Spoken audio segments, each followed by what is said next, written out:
right, welcome to another episode of Piecing It Together, the podcast where we take a look at a new movie and try to figure out what movies inspired it.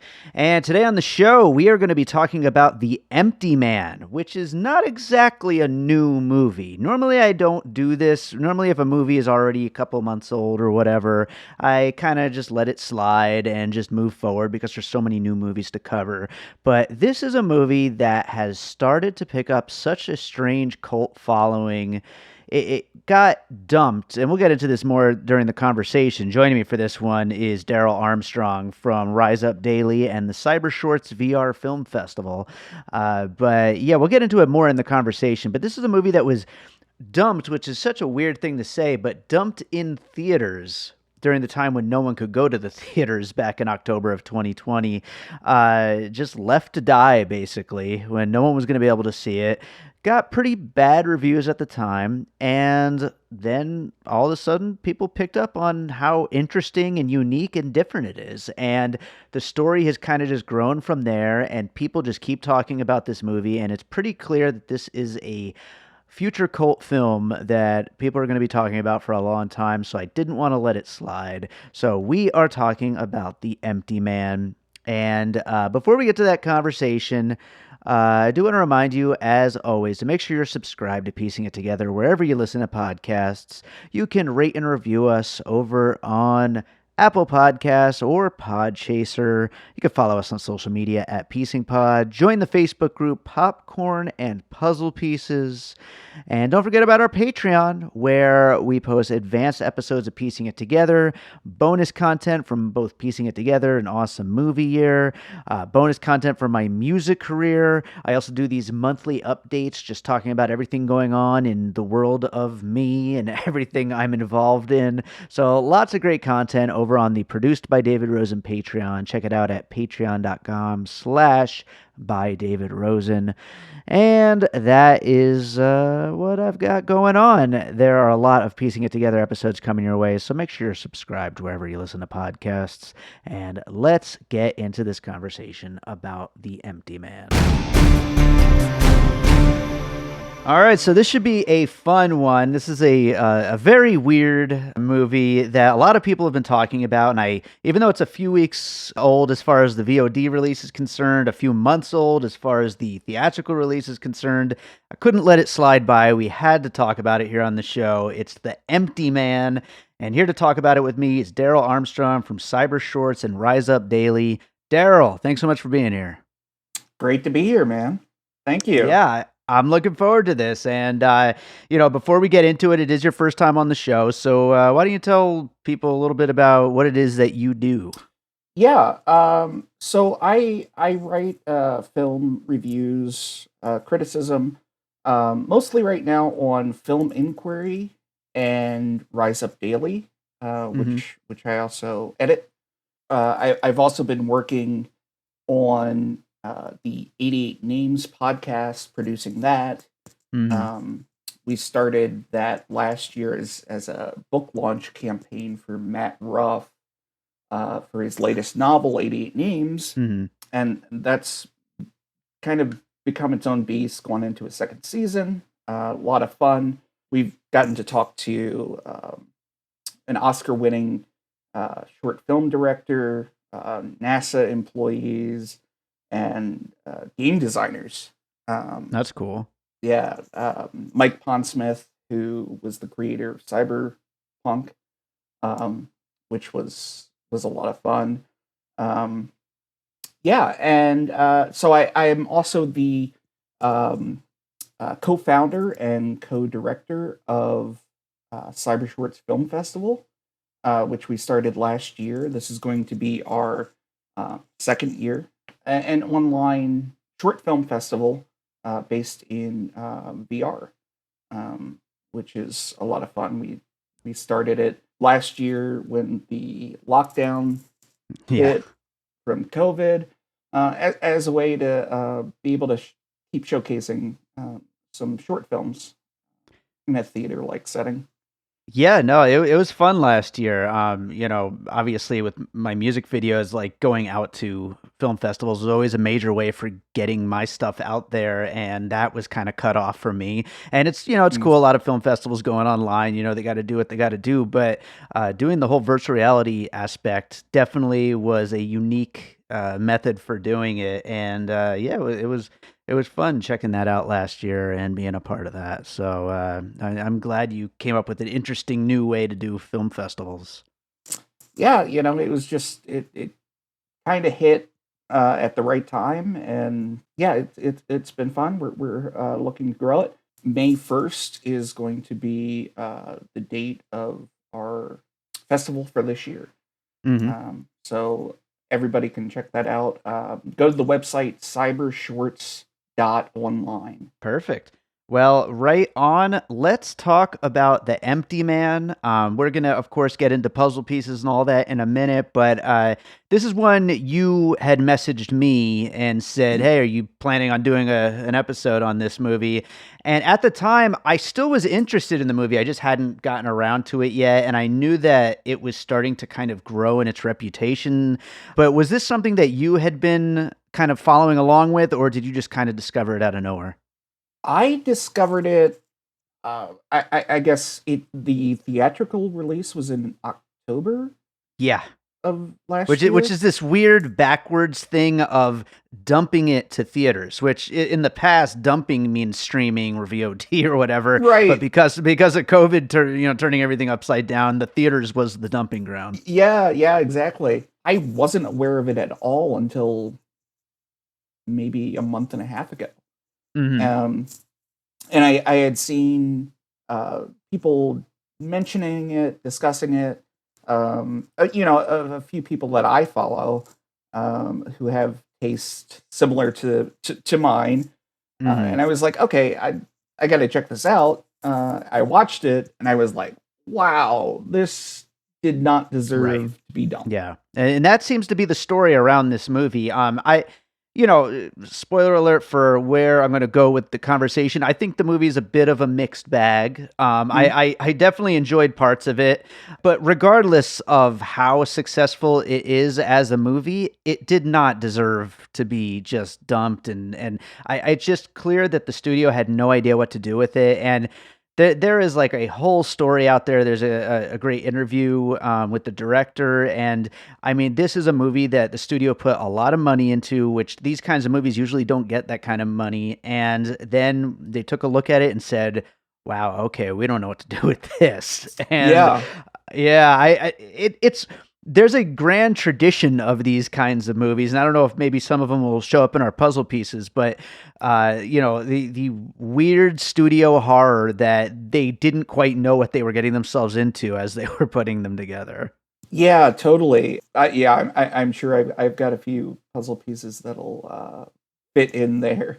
Yeah.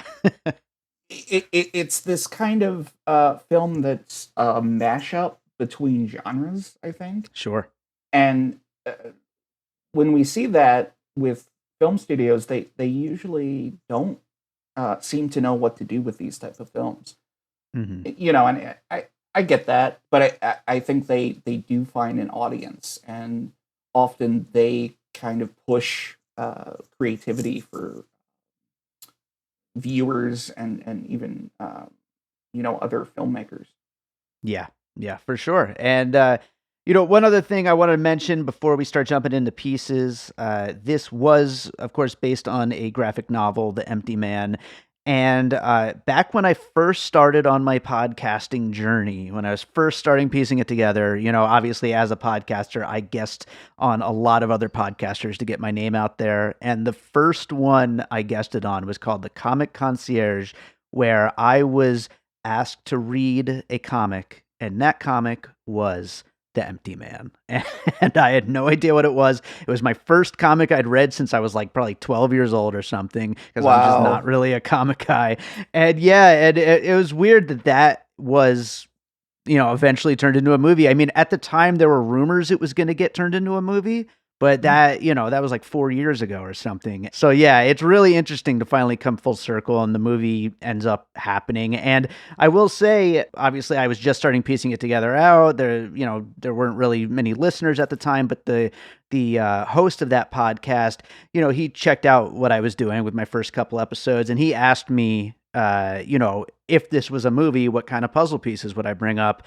And even though the movie ended up quite different from the original comic, I think some of those pieces still stand. So they're going to end up on my list. Maybe some of them will be on your list. But, with that said, why don't we start getting into some of those puzzle pieces? What do you got for your first one? Sure. The first puzzle piece I have, Alien.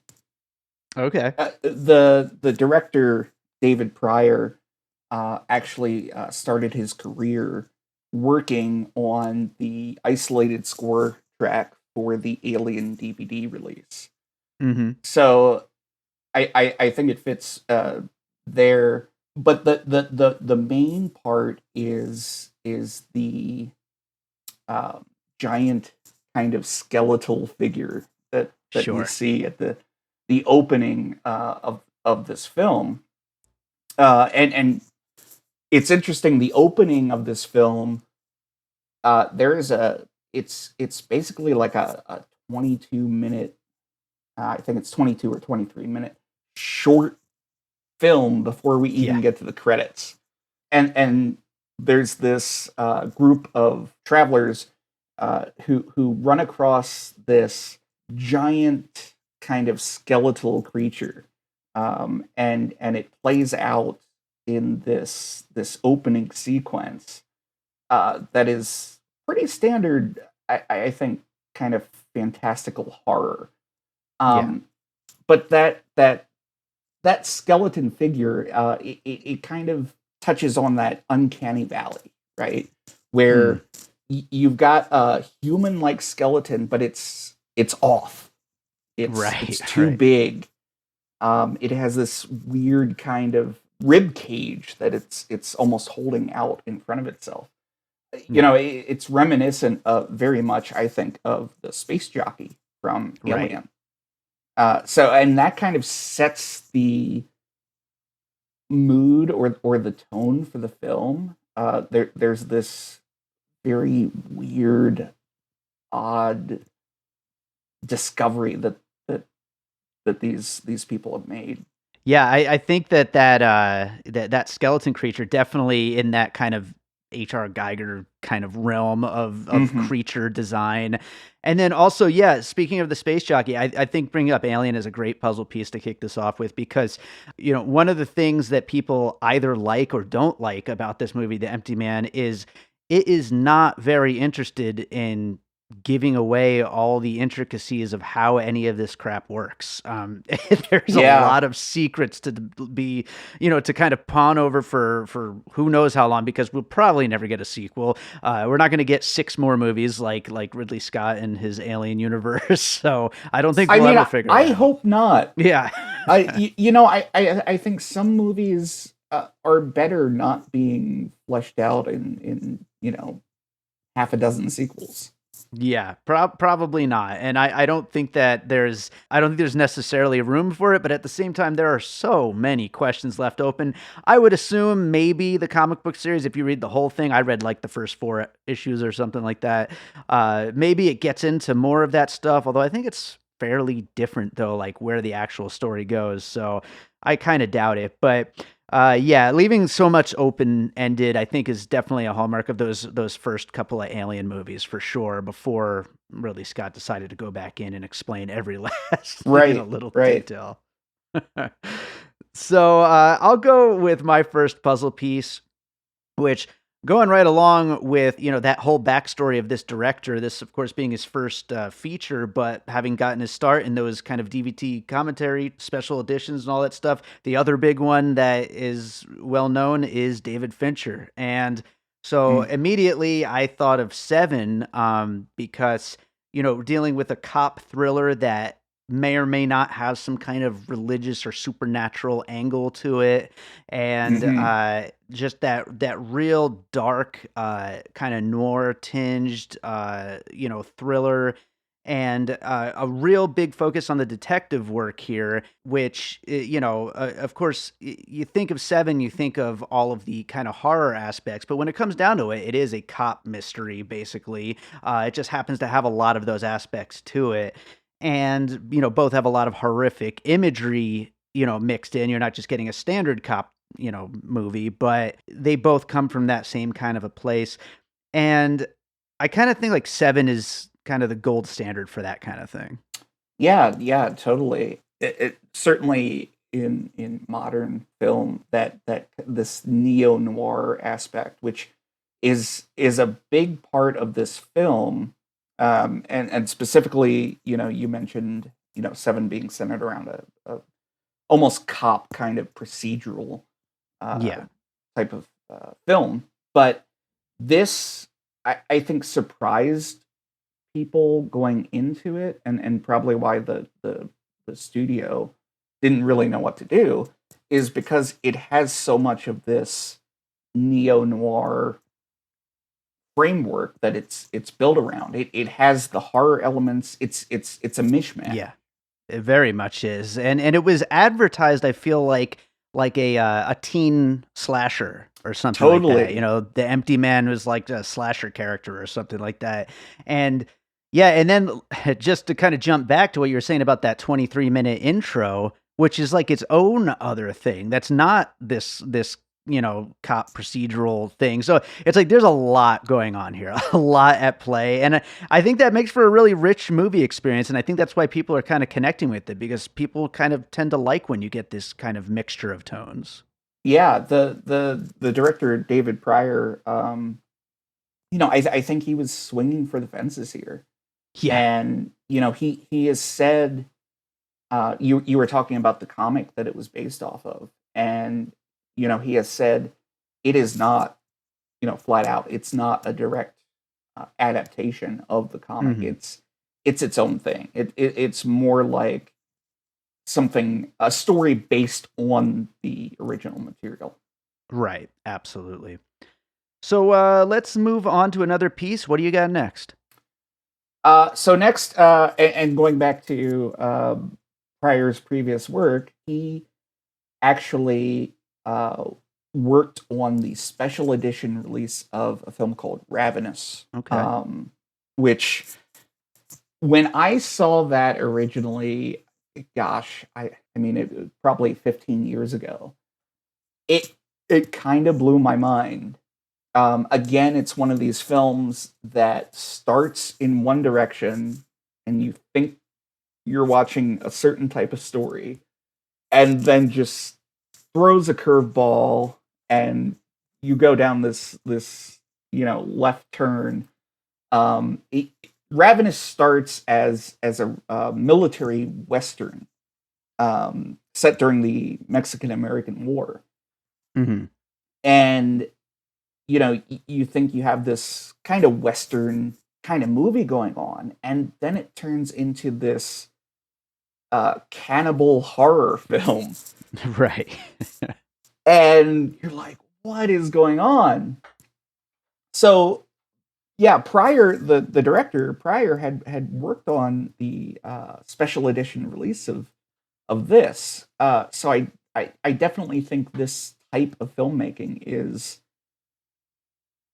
something that probably has worked his way into, his own work and views as a director. Yeah, absolutely. I think that by looking at these kinds of masters of mixing genres, he was able to kind of, say like, what, I know this is my first film, but screw it, I could do that too. Like, Yeah, I trust my audience to join me for this ride, no matter how crazy it gets. totally. Yep. Yep. And he, like I said, I think he was swinging for the fences here. Definitely. And sometimes people don't know how to interpret that. Hmm. Critics, film viewers, the studios, but I think it's a very solid outing, and I think this definitely has the potential to become a kind of cult film, Definitely. like Ravenous was. No, definitely. And great piece there. I'm going to go to another puzzle piece, and this one is not actually a movie, although there are movie versions of this. But I'm going to go with, and this is going to open up a lot of spoilers into where this movie goes. But I'm going to talk for a second about The Secret. And the law of Oh, attraction that is a part of wow. that whole thing. Okay. Yeah, This no, this is movie, great. yeah, I mean, this movie, The Empty Man, is essentially the dark, dark, dark end of what could happen for someone who is very deep into The Secret and the law of attraction. If you take the idea of manifesting things into being, which is, a very positive idea and, has led to a lot of, self-help that helps a lot of people along the way. But if you take that and transcribe it onto cults and people trying to communicate through demons and whatever the hell else is happening in this movie. And by the way, I should say I never do this, but after I watched this movie, I watched one of those explainer YouTube videos because I was Oh, like, I need a little more. Because nice. I am not going into this conversation without getting this a little bit spoon fed to me because I definitely need something. And I gotta say, it didn't give me shit watching that explainer. I was in the exact same spot where I was when I started. I think I picked up on everything this movie is willing to give us, and it's just you kind of gotta go from there and just figure it out for yourself. But yeah, there appears to be a major twist, and of course, spoiler alert. We always talk spoilers here on the podcast, but the protagonist of this movie has essentially been conjured into being by the bad guys of the movie, by this cult that he is investigating. They basically conjured him into being with a completely imagined past, like created past, just so he can investigate them and then get tricked kind of into being the conduit for this demonic evil man force thing. I think I'm basically getting right, but Yeah, yeah. it's so hard. But yeah, all this is possible thanks to the power of positive thinking and manifesting what you want to see happen in the world. Yeah, totally. That's such a great. I wasn't even thinking about, like, I have a few puzzle pieces coming up that kind of address this, but Hmm. I wasn't thinking about that, and I think that's a great kind of left field thing to pull in here. Yeah, Because sometimes it's necessary. yeah, it's totally that kind of philosophy kind of spun to the worst possible end. Exactly. Which is a pretty funny path for a movie to take. And I mean, it's definitely, you said earlier, swinging for the fences.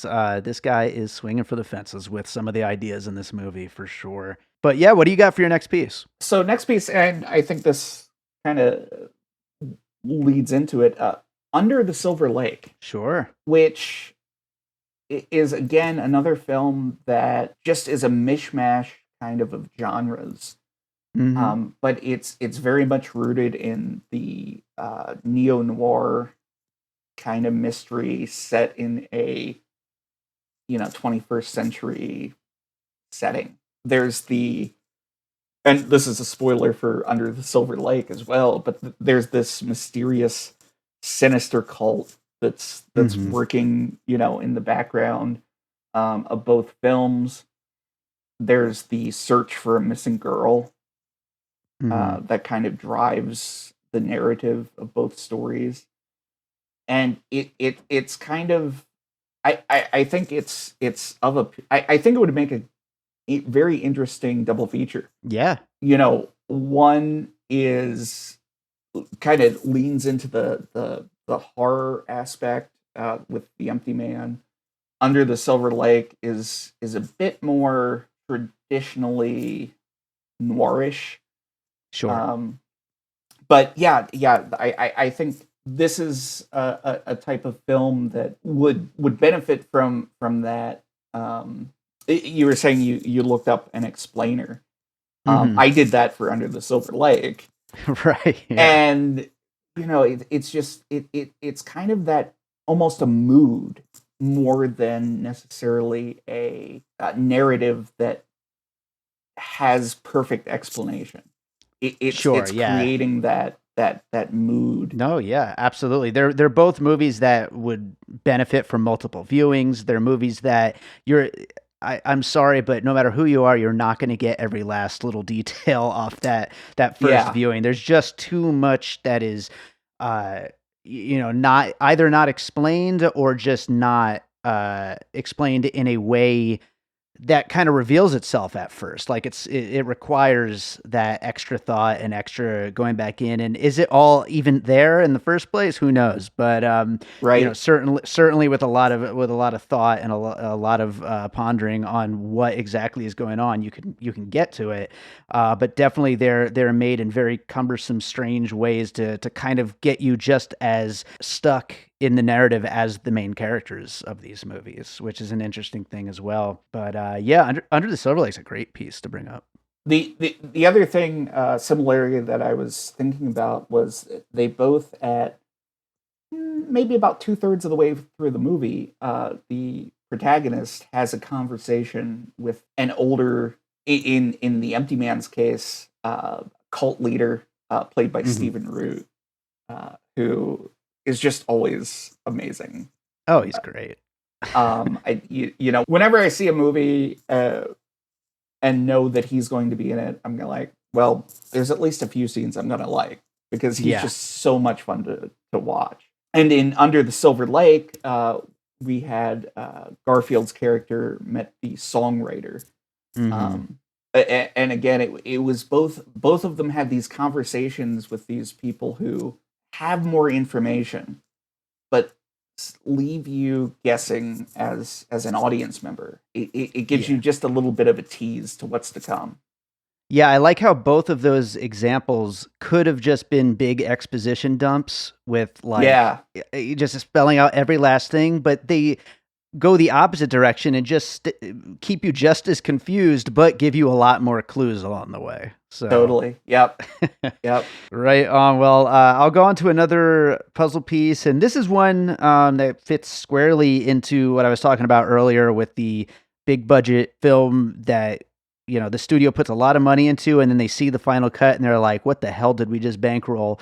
That's the film A Cure for Wellness from a few Oh years ago. yeah, that's great. Yeah, this is an interesting movie, and I think is going to kind of. I think this movie, The Empty Man, is going to carve out a similar path as far as cult, big budget horror films are concerned. This is a movie with a lot of fairly big, not huge stars, but like known stars and a known director and good effects and some really interesting ideas. But for better or worse, it absolutely has zero intention of holding your hands, zero intention of explaining itself along the way. And I think most people left the theater just scratching their head, like, what the hell was that? And, these are movies that really have to trust their audience, that the audience is going to care enough to follow along, be confused, be confounded, but still be willing to ask questions after the fact and try to figure it out. And I think horror in general is the place to do that kind of thing. I don't think you're going to see many dramas or comedies that are like straightforward and try to, you know, try to confuse you in that kind of way. Try to make you ask more questions in that kind of way. I think weird culty horror movies is where it's at for that to happen. Yeah, it's almost like they're the type of movie that expects you to want to watch it again. It Yeah. has that built-in rewatchability factor, right? And it's a gamble, but it's when it's done right though, that's where cult films are born, I think. Totally. Yeah, 100% agree. Yeah, that's a great one. It didn't occur to me, but as soon as you said it, yeah. Well, what do you got for your next one? So next one is another cult film. I'm not sure really how many people are familiar with it. Kill List. This was a 2011 film by British director Ben Wheatley, Mhm. who's gotten a lot more work recently. He actually has a new film out right now, It In the Earth. in the Earth. It comes out in April. Yeah, I actually just got to watch it the other day. It's really good, really weird. Yeah. So have you seen Kill List? I actually haven't. No, it's like kind of at the top of my watch list after having watched In the Earth. I'm like, I need to finally catch up with this because I know a lot of people have talked about this movie. Okay, yeah. So again, it's another example of a film that you start watching it and you think this is a film about basically two hitmen, Hmm. and the kill list is the job that they have. They have three people to kill, and then it throws the curveball, and there's this scene in The Empty Man where James Badge Dale's character finds the cabin that this cult has in the woods, and goes to investigate it, trying to find this girl that he's searching for, Yeah.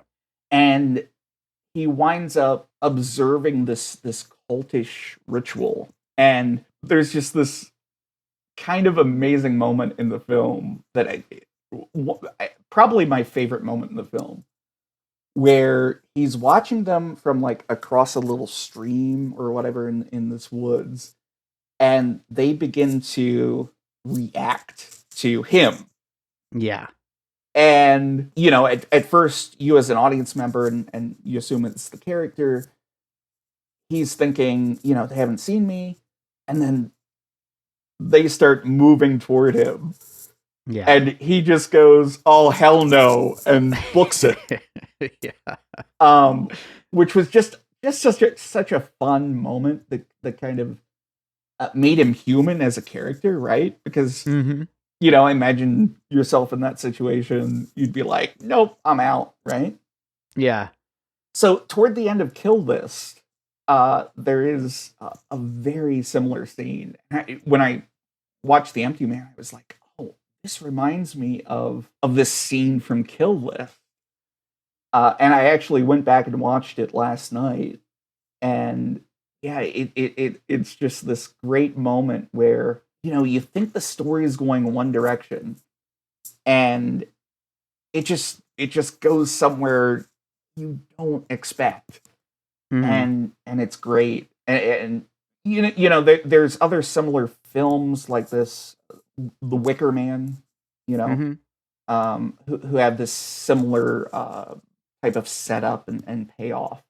But Kill List, I think, was the one that really stood out to me in comparing those scenes. Yeah, I'm looking forward to seeing that. And yeah, that scene is that's pretty great. That that is how any of us I think would react in that situation. And I feel like that is the kind of moment that only a first time filmmaker who is just like a lover of these kinds of movies would put in their own movie. It's like Yeah, they're just like kind of like an outsider looking in at filmmaking. yeah, and just being able to do it, Yeah. Yeah, you know, absolutely. I totally. love it. Yep. All right, I'm going to go on to another piece here. And I mentioned that parts of this movie are kind of like your traditional kind of horror slasher movie. But then, of Yeah. course, all these other parts are totally different. The trailer sold it on kind of being that kind of movie, even though it definitely isn't, aside from little aspects here and there. But those aspects, I wanted to include one kind of traditional slasher movie in my puzzle piece list. And I almost didn't include this because I haven't seen it since high school. It's actually on my rewatch list because of the reboot that's coming out later this year. That is Candyman. Candyman. Yep, absolutely. And the Empty Man has this strange little ritual that will make him come kill you, even though he's not a him and it's not a thing. And it's like, it's really just a total misdirect. But Yeah. it's still the way it's presented in the film, though. It's like you blow in a bottle, you think really hard about the Empty Man, and then it comes and kills you. And the teens all know about this and they pass it off as urban legend. And of course, they do it anyway because, that's what teenagers in these kinds of movies do. And that whole sequence really doesn't have much to do with where the plot goes and what the story is trying to tell. It's just there to kind of build up this I guess world building, like to build up this whole Yeah. thing of the Empty Man being a thing people know about along, with throughout this world. And so it's, like I said, very different from a movie like Candyman, but just having those rules and that whole urban legend that people kind of test themselves with because they love to be scared. I thought that he's a good example. Totally. Well, and the trailer leans heavily into that, Yeah. which and I get, when you watch a trailer, you think, okay, this looks like a type of movie I want to see, but this has that element, but it is part of, as you said, world building. Mm-hmm. And as we learn throughout the film, this cult has actually built this script for the main character. Mm-hmm. So it is like, meta, Yeah. where it is world building both for viewers, but it is also world building for our main character, our Right. protagonist, within the film itself. Uh, Yeah, absolutely. so and it makes sense. Like, if I'm part of a cult that is, manifesting this person that I need to give a backstory to, this is perfect, right? Yeah. It's something we were familiar with through Candyman, through that idea. You say a creature's name or a demon's name 3 times and they appear. So it definitely is, I think, a very smart way of world building that you only understand is designed specifically for the character at the end of the film. Yeah, you might not even understand that until 37 minutes into your podcast recording on the Yeah. film, and that's when this guy gets it over Right. here. Yeah. I'm appreciating this movie more as we talk about it. It definitely it pulls from that slasher monster demon tradition Yeah, that we all know. absolutely. Yeah, and since we all know it, we can all kind of put those pieces together and kind of connect the dots between, who this character is without actually seeing every last bit of the scene. He doesn't have to solve the crimes. He just needs to be a crime solver. And it's like, oh, we've seen this kind of movie. We know what kind of guy this is. And then it smartly, pulls the rug out from under that. Yes. Just the structure of the film, it's this mishmash. It goes in, takes, left turns somewhat out of nowhere. But I think it was actually really smartly constructed. And I think more viewings will play that out. I don't know. We'll see. I've only watched it twice, but yeah. Twice is more than most movies. So, oh, sure. There's not many movies I watch more than once. So that, Yep. Definitely. Yeah. But right on. What do you got for your next piece? So my next piece is, again, it's not going to be a film. It's actually a book. Okay. Foucault's Pendulum by Umberto Eco. Eco was a novelist, Italian novelist, and semiotician. And Foucault's Pendulum, I like to describe as a thinking man's Da Vinci Code. Okay. From Dan Brown. It's basically a story, and it's been a long time since I've read it, but these three guys who think they have uncovered, a vast conspiracy that reaches across, politics and religion throughout the world. Illuminati kind of stuff, basically. Again, I'm going to spoil the book, but at the end, you read through the book, and it's like it goes out of its way almost to say conspiracy theories need a lot more work in real life than actually is going to happen in most cases. Mm-hmm. That it's hard to pull off an Illuminati type thing without somebody talking about it, or right. We're all human. We all have conversations with family and friends, and drink too much at a bar one night, and you tell the whole story. Yeah. It's hard to do it. But then at the very end of the book, it pulls it all out, the rug out from under you. Mm-hmm. And there was a conspiracy, and it almost shatters the fourth wall Mm-hmm. as a reader, or in the case of the film, as a viewer. Not in the way like something like Deadpool does, where he talks to the audience, but it's almost like a showing, not telling. You have to then go back and think: is it a plot hole? In a few cases, or is that the point? Is it this unreality of what we're actually seeing? Yeah, and that's another thing within the movie. There's moments where it seems like reality is kind of tearing. Like you get those like digital effects of like the screen just chopping up for no particular reason, but it seems like like reality is kind of falling apart because of the events of the film. Yeah. Yep. Yeah, and there are a few like kind of and right toward the end, kind of flashback moments Mm-hmm. that don't necessarily, I think, make sense in a narrative structure, Mm-hmm. but again, create this mood, this feeling, and this shattering of what you think the story is. Right, absolutely. Well, this actually, I haven't heard of this novel, but it sounds like it would have went really well with Under the Silver Lake as well. Oh Which yeah, totally. that's why I love that movie so much. I mean, it's like it's this movie kind of making fun of conspiracy theories while at the same time just being filled with conspiracy theories for you to wrap your own head around, Yes. And that's why I find that movie to be so much fun. So yeah, that's great. And then I was actually considering including Da Vinci Code on my puzzle pieces list. This sounds like it's a Okay. better version. So yeah. Yeah, it's not like a casual read. Like it gets pretty. It goes into a deep dive Hmm. on a lot of history of a cult that both pulls from real sources and stuff that Echo just made up. Yeah.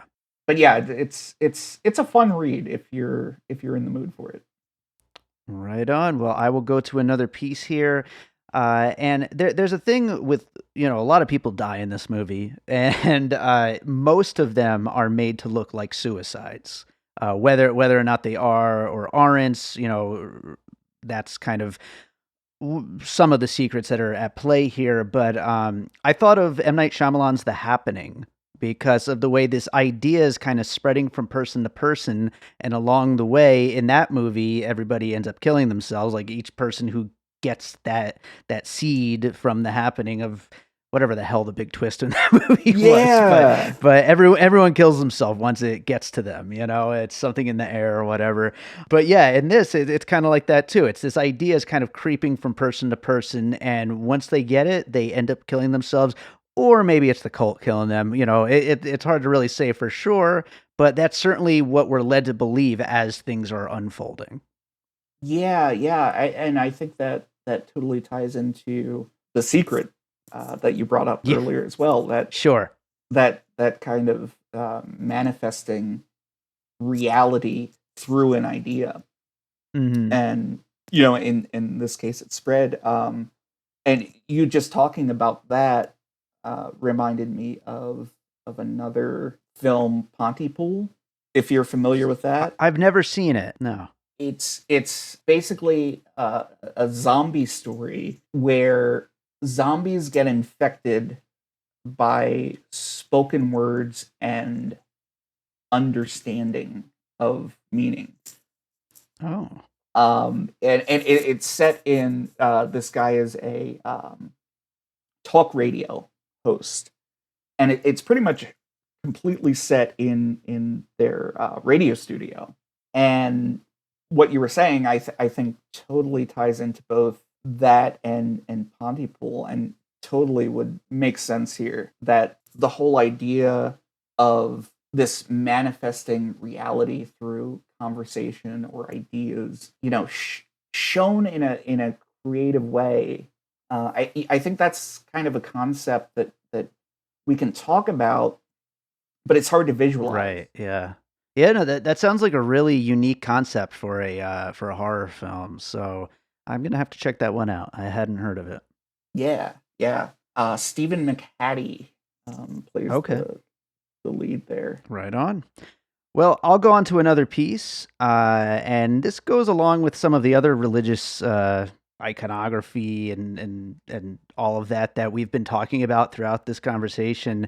Obviously, Da Vinci Code is a great example of that. But I thought of Paul Thomas Anderson's The Master because this cult is definitely, I think, drawing some inspiration from the world of Scientology and the idea of this modern new religious kind of thing that is spreading from person to person and it's getting these just devoutly, like rapturously devout followers, despite it seeming from the outside looking in like a very strange setup, and it's kind of hard to imagine why these people all are quick to jump into this thing where the idea is to manifest this demon creature and everybody just is super on board with it. But in the same way, a lot of us look at Scientology and are just like, wow, so people are like into this, huh? Yeah. That's surprising. Yeah, in this case, it's almost like a cosmic horror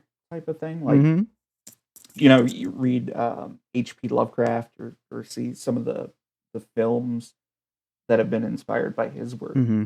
It is hard to wrap your head around, yeah, being in a cult that wants to literally bring about destruction. Yeah. And the Master is, I'll admit, the only P.T. Anderson film I have not yet seen. So Okay. I'm gonna have to go back, and it's been on my list for a while. I just haven't seen it. It's a weird one and some fantastic performances in there. Definitely check that out. But I only have one more piece after this. So what do Yeah, you have next? I have one more piece as well. Perfect. That's Angel Heart. That's Mickey Rourke and Robert De Niro. Mickey Rourke plays this private investigator, basically, who gets hired by Robert De Niro's character in the film to track down this missing person. And by the end, he finds out that the missing person is actually him. Hmm. And it's this flipping from the protagonist that you're watching the movie kind of rooting for, to at the end it's that whole meme, are we the baddies, Right. Right. and this realization that, oh, I am the bad guy here. Yeah. That kind of ends with James Badge Dale's character in The Yeah. Empty Man here realizing that he is just a construction for the bad guy. Yeah. No. Classic twist in the kind of detective kind of And role. Angel Heart, as well, as this very neo noir influenced horror film Mm-hmm. from mid '80s that I think a lot of people don't know how to classify well. Right. Because it has these horror film elements and it has these neo noir elements, and I think it's a fascinating mashup between these two genres. Yeah, absolutely. Great piece. Great final piece there. I will go with my last piece. I started it out with Fincher. I'm going to close it out with Fincher. And that is Fight Club. Usually when I bring up Fight Club on this podcast, it's because of the whole split personality thing. But here it's more about the cult aspect of Fight Club, of these young people who are just like absolutely ready and willing to cause havoc and die for this greater cause. Yeah, And these people, this goes right along with what we were just talking about with The Master, but it's like it's kind of hard to put yourself in those shoes of what exactly they think they're getting out of joining something this crazy. Right? But they are 100% in, and they are creepy as hell. That is for sure, especially in this movie. Not so much Fight Club. Fight Club's more weird and fun, almost in a dark way. This is just straight creepy. Yeah, yeah. I think that has to do somewhat of the aesthetic and the mood that the director is trying to make, and I think Mhm. here it very obviously goes to that super dark place, whereas Fight Club and the group that was there is more disaffected modern people, living in the world and feeling frustrated, Yeah, at the society around them. yeah. People want to find community, and even if that's in a weird ass cult, Yeah, sometimes that's where people go. at least you get to hang out with Stephen Root, so Yeah, that, yeah, right. that's always a positive. Well, I will close this thing out with the finished puzzle, and then we'll get into some closing thoughts here. But for the finished puzzle, we talked about Alien, Seven, Ravenous, The Secret, and the Law of Attraction, Under the Silver Lake, A Cure for Wellness, Kill List, Candyman, Foucault's Pendulum, The Happening, Pontypool, The Master, Angel Heart, and Fight Club. And just to kick off some closing thoughts, I will mention that when I did that Comic Concierge podcast, I mentioned for the original comic book series, a couple of other things I didn't bring up during this, but I think could potentially still fit. True Detective, the series, which I think goes kind of right along with Oh, Seven, for yeah. that kind of a thing.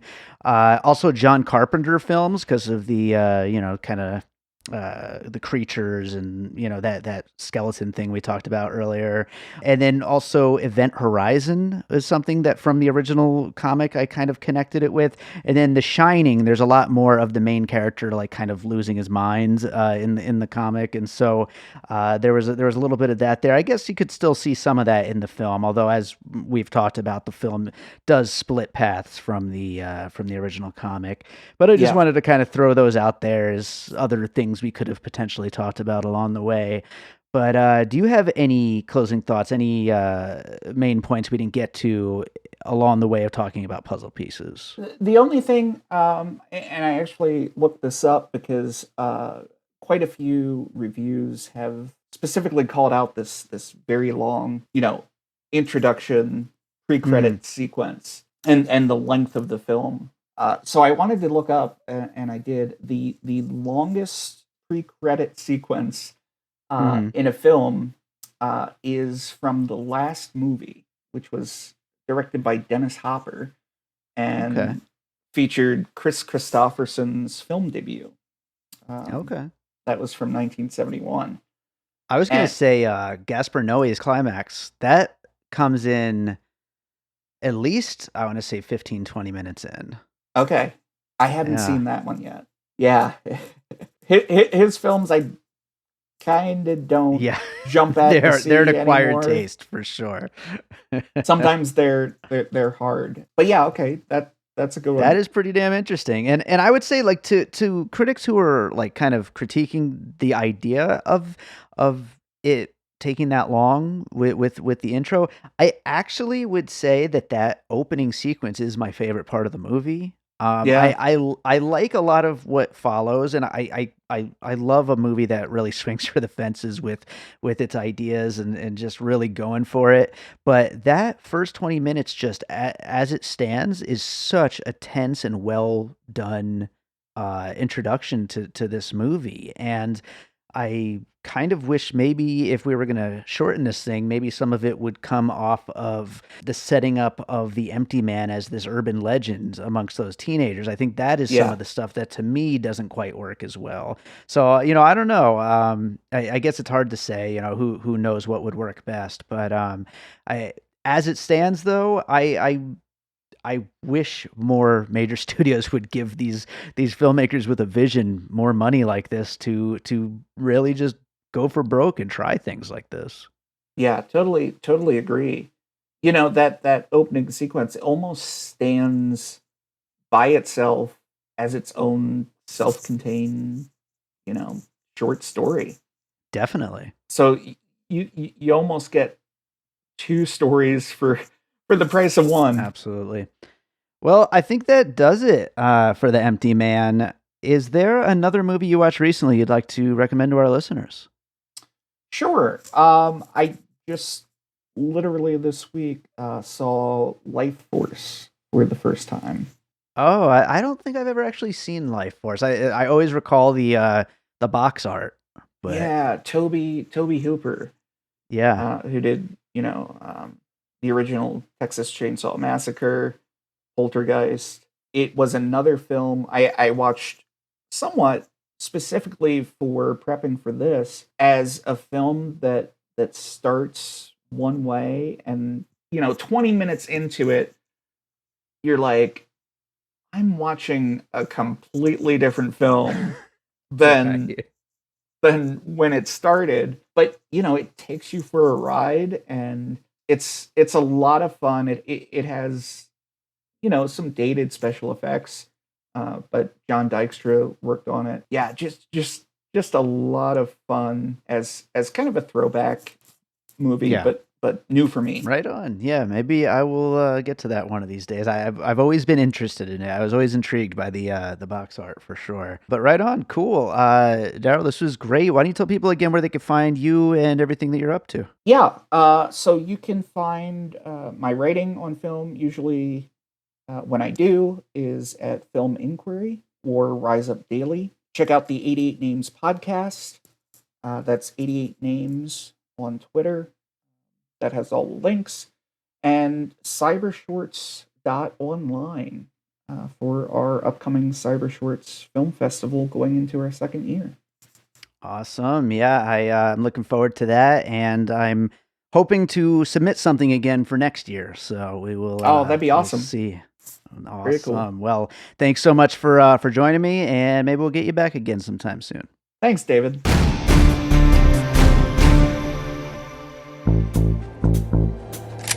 You got 5 seconds to tell me where you buried the loot. Oh man, it's great. They got film reviews, recommendations, special guest games. Where's the loot? Hey, calm down. It's there on Spotify and Google Podcast. I mean, it's easy. Gives monthly movie loot. Check it out.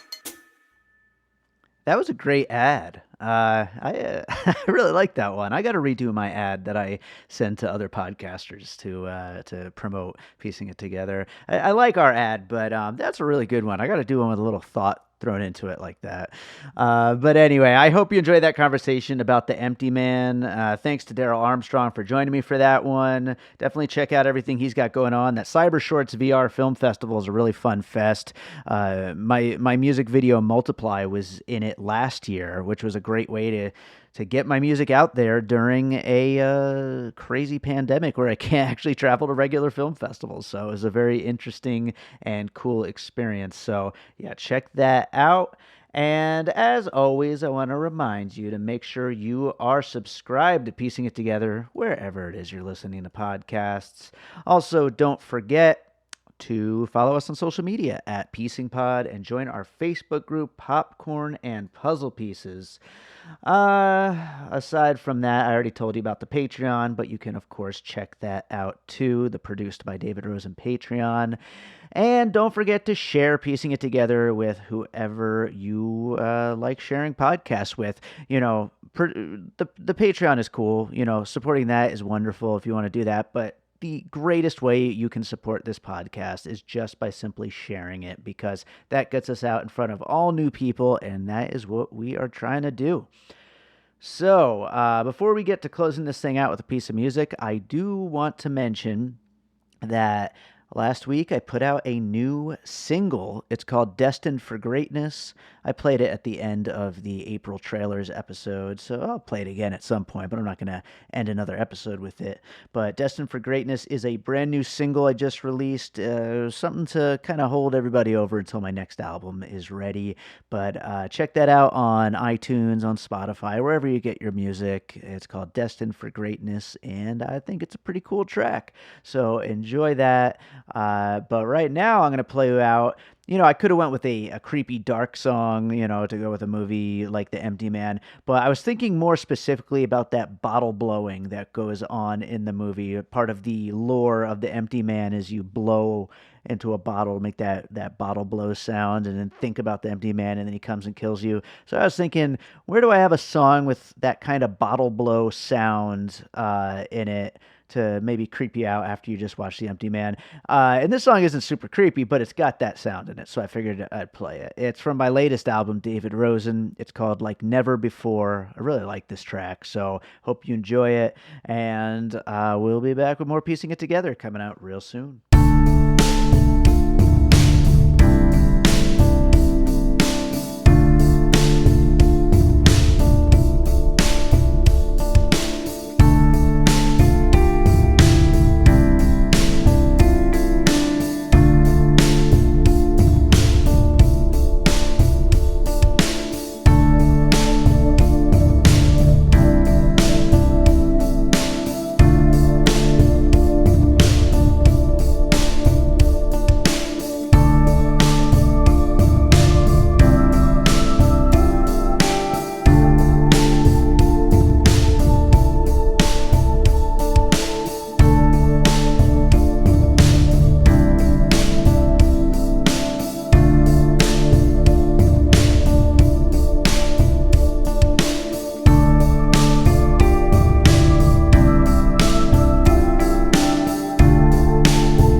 an All Points West production, produced by David Rosen in Las Vegas.